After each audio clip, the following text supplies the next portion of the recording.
Hello friends, welcome to my YouTube channel. मेरा नाम प्रगति गुप्ता है और मेरा selection Allahabad high court stenographer और साथ ही एसएससी स्टेनोग्राफ़र में भी हुआ है। आज हम लोग एसएससी स्टेनोग्राफ़र के स्किल टेस्ट की बात करेंगे।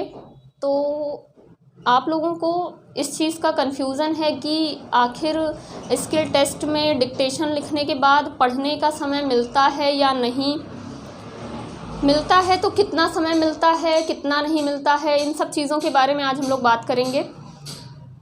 तो अब हम लोग स्किल टेस्ट की बात करें अगर एसएससी स्टेनोग्राफ़र के स्किल टेस्ट की, तो एसएससी स्टेनोग्राफ़र के स्किल टेस्ट में आप लोगों को सबसे पहले आपका 1 मिनट का ट्रायल पैसेज बोला जाता है।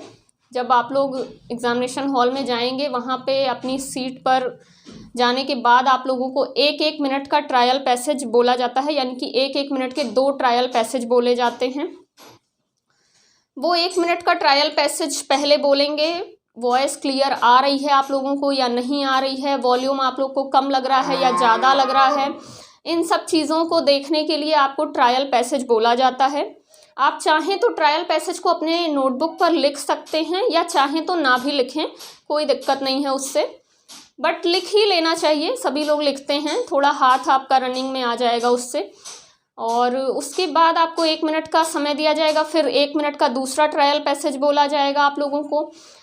इन दोनों ट्रायल पैसेज को अच्छे से सुनने के बाद आप वहाँ पे अपनी कोई भी क्वेरी है तो आप वहाँ के इन्विजिलेटर से बोल सकते हैं कि आपको वॉइस क्लियर नहीं आ रही है या आप लोगों को वॉल्यूम कम लग रहा है या ज़्यादा लग रहा है, तो आप ये सब चीज़ें बोल के वहाँ सही करवा सकते हैं।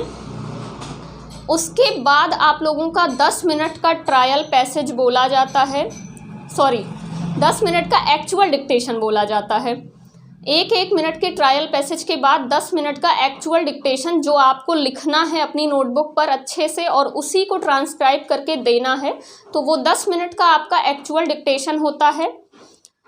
उसको लिखने के बाद 10 मिनट का टाइम दिया जाता है आप लोगों को पढ़ने के लिए डिक्टेशन को, यानी 10 मिनट का डिक्टेशन जैसे ही कंप्लीट हुआ उसके ठीक तुरंत बाद आपका 10 मिनट टाइम स्टार्ट हो जाता है डिक्टेशन को पढ़ने के लिए।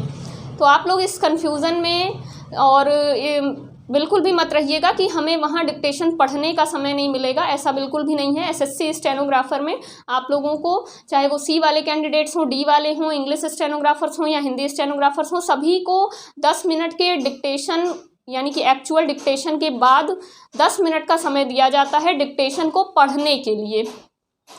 और डिक्टेशन को पढ़ते समय अगर आपको कोई भी वर्ड पढ़ने में प्रॉब्लम आ रही है तो आप उस वर्ड्स को हिंदी में या इंग्लिश में अपनी नोटबुक में लिख सकते हैं पेंसिल से, और उससे कोई प्रॉब्लम नहीं होगी आपको। बाद में आपकी नोटबुक पे अगर आपने कोई वर्ड लिख लिया हिंदी में या इंग्लिश में, उससे आपको कोई प्रॉब्लम नहीं होगी।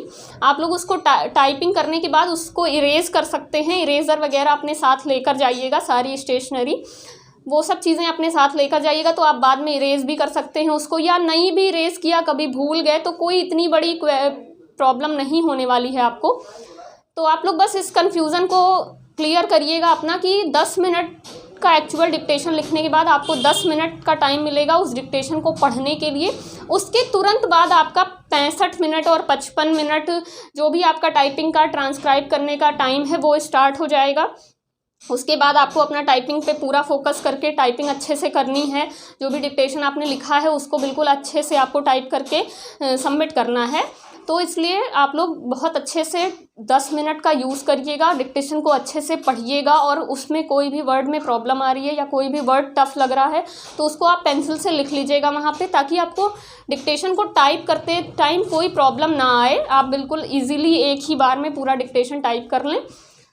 अब इसी के साथ मिलेंगे हम लोग नेक्स्ट वीडियो में, तब तक के लिए टेक केयर, बाय बाय।